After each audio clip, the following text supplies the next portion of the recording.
Well, you're right. First had the idea in the year 2000, so now almost 18 years ago. And when you're a kid and you first hear about the Underground Railroad, the words are so visual that you think it's a literal subway beneath the earth, which is obviously very impractical. In reality, it was a human network, a group of people who would take a slave maybe 100 miles in their wagon, hand them off to somebody else. Mm-hmm. You might hide them in your basement until it was safe to take the next leg of the journey. It was called the Underground Railroad. And then that spring of 2000, I came across a reference to the railroad and just thought, wouldn't it be weird to make this childhood idea into a story for a book? What kind of story could I generate out of it? And then I added the element that each state that our protagonist goes through is a different state of American possibility, alternative America. It seemed like such a good idea. I knew I would screw it up if I wrote it back then. I didn't think I was a good enough writer.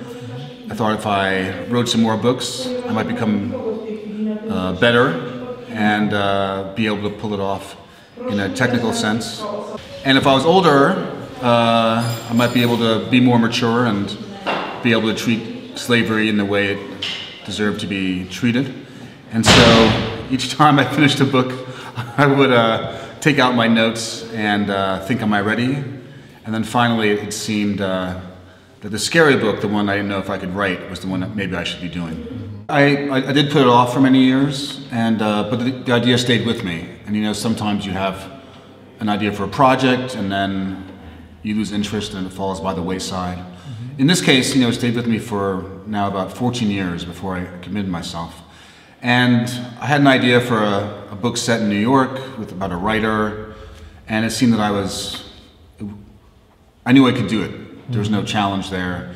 And I'd put off the writing about the Underground Railroad for so many years that it just seemed I had to get over my fear or whatever trepidation I had about the subject and just and try it and see if I could do it.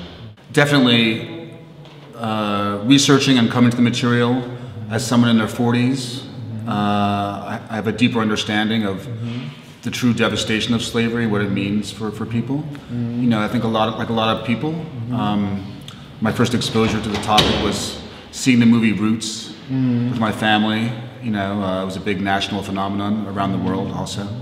And that's one idea, a child's idea of what slavery means. In college, I studied, history, and that's like a 18-year-old's idea of history. But I think becoming a father didn't make me want to write the book, but becoming a father made me understand what it would mean to see my child beaten, sold off, never see them again. For a child to see their parent tortured, abused, assaulted, sold off. And so, I think as you get older, if you're doing it right, you get a deeper appreciation of loss and the true depth of how terrible the world can be. Before I start writing, I do a lot of planning and outlining, and I know what the major moments of action are. And then when I start writing, I try to figure out deeper who the characters are. And so, in Cora's case, there are two moments early on that sort of define her for me. When she stands up to the bully who's trying to take her garden, her only possession. And then when she protects Chester, the boy, from being beaten.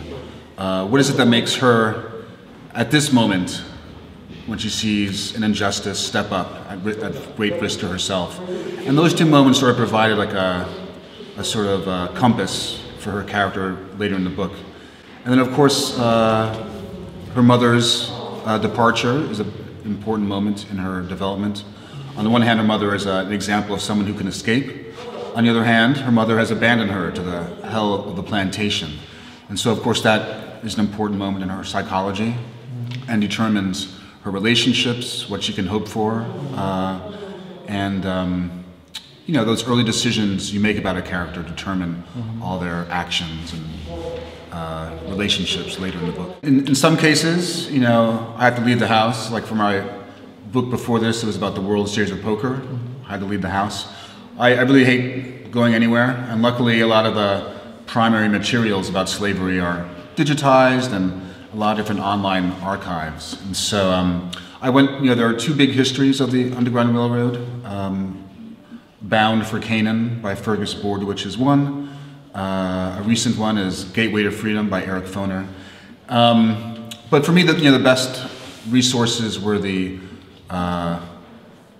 original slave narratives by people like Harriet Jacobs, you mentioned, and Frederick Douglass.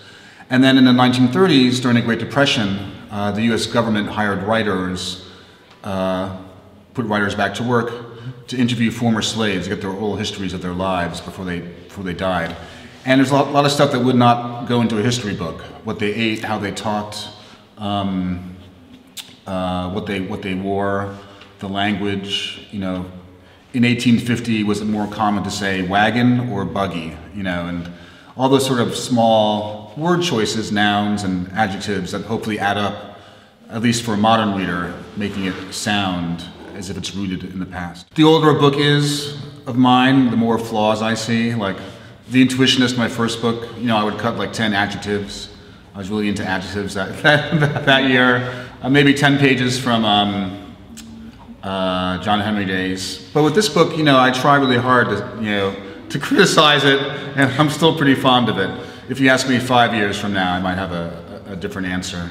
And then in terms of how the book has changed me, from the moment I handed it in to my wife and my editor, the response was so strong that I knew that the book was something special. And then it would go to booksellers and people like that, and I knew this book would be very different for me. And so it has changed my life. It's like a once-in-a-lifetime kind of constellation of good news. It's not going to happen again, so I should enjoy it. And definitely, I've been in a pretty good mood for like months and months. Say 2 years ago, I'd wake up at 4 a.m. seized with anxiety and thoughts about death. Now I wake up at 4 a.m. I'm like, get up, son! I can't wait to seize the day. So I'm in a much better mood, and for as long as it lasts, I'm gonna try to enjoy it.